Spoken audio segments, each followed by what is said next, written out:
for the kids at home wanting to know, what age were you when you really discovered you had that pace? Around about the age of 16, I think. I was playing for Campbelltown first grade, and it was at the stage where I started to grow a bit. Most kids, you know, I guess I wasn't different growing up.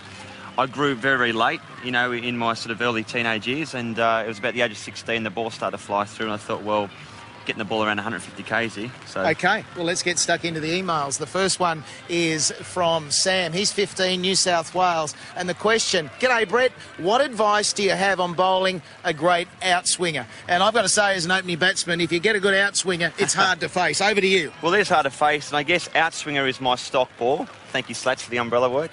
I always try to make sure the shiny side, yes, it could be a brand new ball, but you can still swing the older ball.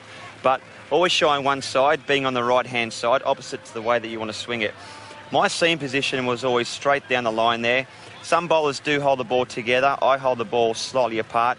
Whichever works for you is the best, but you've got to make sure that you get your fingers right behind the ball and the ball has to come out straight. So you've got to stand the seam up and give it every opportunity to swing. It is your stock ball, so it's your bread and butter. Make sure you get the ball on the right line. If you're bowling too wide, the ball starts outside of stump and swings away. You're going to waste the ball. So I always used to aim middle stump, try and swing the ball away, get that perfect nick. Action's very, very important as well. Now, with a side-on action, or a classic side-on action, we'll go down and check out the feet, the lovely shoes here, the footwork. I tend to bowl a side-on action with your foot facing towards the batsman, your back foot parallel with the crease, and your hips and also your shoulders in one line and coming through with that perfect action. You can also bowl front on to swing the ball away, as Malcolm Marshall did. Glenn McGrath did also. He held the ball dead straight. His foot was facing towards the batsman and also his front foot. I was semi-side on. I was about half and half, so, and still managed to swing the ball. Now, we have some footage here of me bowling to a batsman. I think it might have been Sachin Tendulkar when I was trying to nick him out and just bowl that perfect ball there. Although I didn't actually get the nick, it was one of those things where you bowl the perfect line and you try and force the batsman to come forward, Slats. All right, let's move on to the intimidating bouncer. That's the next question, and that comes from Victoria. How do you bowl an effective bouncer? We're just going to get taken out by the covers here, so we're being peppered with bouncers as we speak. It's getting very heavy, and this is live TV, folks. This is exactly what can happen. OK, the bouncer. Hated facing the bouncer. You love bowling them. I did love bowling the bouncer, but it had to be used as an intimidatory ball. So the bouncer wasn't always to try and knock the batsman out. I didn't like hurting batsmen, although I might sort of put that big brave face on. But the bouncer, great ball to bowl. Use it sparingly. Don't try and overdo it. I tend to hold the ball dead straight again. Seams right behind the ball.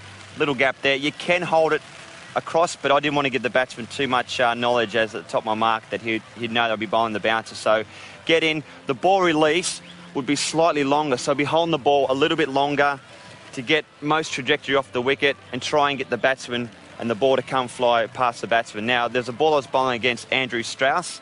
I think it was at the Gabba a long, long time ago. Try and get the ball up there, try and bowl that perfect ball and get the batsman to go up there and play on his tip of his toes. Ideally, you'd love to get the ball to nick it, but it doesn't happen. But you want to set the ball and the batsman up in order to do that next ball, which we'll be speaking about in a second. You've got to love hitting batsmen. Did you enjoy when you hurt a batsman? I'm a bit of a softie. No, I didn't. And as I said, you might put that big brave face on, but as long as the batsman didn't get hurt or didn't get injured, which sometimes they do, unfortunately, but, you know, they wear productive or protective clothing these days, so most batsmen are okay these days. And if you sit a batsman down, do you bowl it full the next one? Well, that's the thing. You've got to work out what is the most important ball to bowl next. And I think we'll have a bit of a chat about the Yorker, which might be the next email. That's right. Let's go to the third and final email of the day. And it's from South Australia. Tim has said, I've been trying to bowl a nice ball and a full one. I'm looking for that unplayable Yorker. Can you help me? Well, the Yorker to me was one of my favourite balls to bowl. It's when you totally deceive the batsman. You run in, you've set the batsman up. So you've been bowling your stock ball, the outswing, as we've spoken about. You've bowled the bouncer sparingly. You're holding that Yorker back. As Mark Taylor has helped me out through my career, don't bowl the full ball and also the short ball too much. Use it sparingly. When you finally bowl it, make it count. So I would steam in, bowl that perfect Yorker, hopefully hit him on the toe, the batsman, or miss everything and knock his stumps out. There's an example here. I think I was bowling the SAR one a few years ago as well, where I ran into bowl, set it up, bowled a perfect Yorker, swung in, hit his middle peg. As you can see, I'm pretty excited there. But I'd set the batsman up and totally deceive the batsman. And with all the short forms of the game, T20, ODIs, Yorker's crucial. Yorker's very crucial, and you've got to know where to bowl. We also these days bowl the wide line Yorker, which is a good option. But most importantly, I mean, the hardest shot I think personally to play is the one right at their toes. So get the ball up there, practice it, put 2 shoes on a good length, and just run in and actually work on it, kids. And that's the most important thing. These sort of shoes? Not these Blue shoes, no. shoes? But also, you're looking at the spot on the pitch. I don't really look anywhere where I bowl. I know that might sound funny, but to me, it's a feel thing. It's the whole visualisation. And when you bowl your bouncer, when you bowl your Yorker, there's an example here. I was bowling to Jar Callis about setting a batsman up. So I've come in to bowl to Jar Callis at the MCG where I run in, I bowl a bouncer. I think it might have hit him on the side of the helmet. It's a goodie, that. Next ball, I could have gone in and bowled a short ball again, but I thought I'd bowl the Yorker, rip his pegs out, and that is, to me, is a perfect dismissal and a great way to get a batsman out.